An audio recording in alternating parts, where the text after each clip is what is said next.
Hello, and welcome back to another book review with Alice. Today we are talking about the third book in the Heir of Folk series, which is The Queen of Nothing by Holly Black. Now, I have to say, The Queen of Nothing is by far my favorite book in this trilogy. So much so that in 2021, it was actually book number 5 in my top 5 traditionally published reads of the year. So I really love this story.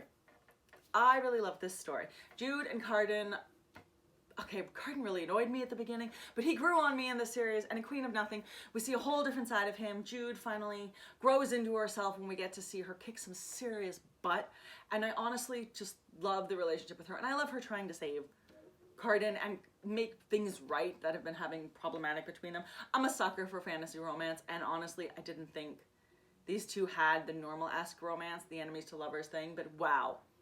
I very much buy it at the end of this book. That's why it's a 4.5-star read for me.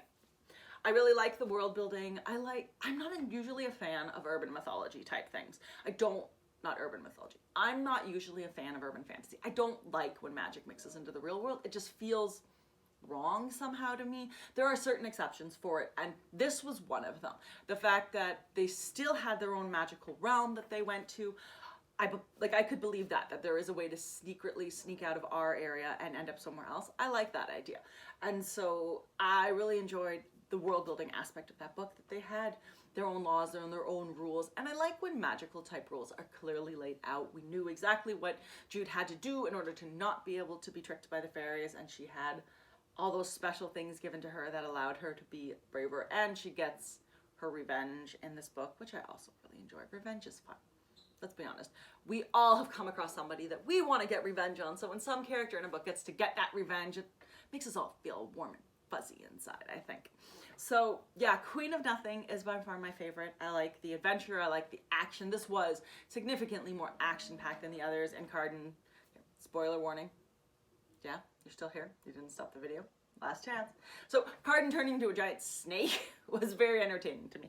I will say I did know exactly what needed to be done once he turned into the snake, and that she'd have to defeat the snake. But I write a lot of riddle type things in my own writing, so I have a good ability to extrapolate that sort of thing. But I really like the story. I love the fact that they come together at the end, that they work things out, and I am curious how the aging is going to work with her staying there, though. Is she just going to get older, or is she going to stay young until she turns like 90 and dies? I have no idea. But that I'm still wondering a little bit about. But I really like Jude and Cardan. The story was so much fun. The world building is lovely. If you like the Fae and you need a quick, honestly, I read this book in 24 hours, so if you want a quick read that is a lot of fun and isn't trying to be like Shakespeare or the next most meaningful fiction in the world, give the Heir of Folk series a try. Queen of Nothing was a blast. Wicked King, The Cruel Prince is but you know what, I find I'm really picky about first books in series. Usually something is missing from them, because in order to get the first book published and convince people to read it, they tend to be shorter, and I like long books, which is why I like trilogies, because it's essentially one story spread out over 3 books. So yeah, check out Queen of Nothing by Holly Black, and if you're not already subscribed, make sure you subscribe so you get notified every time I have another video about books or my mythology, and have a wonderful day.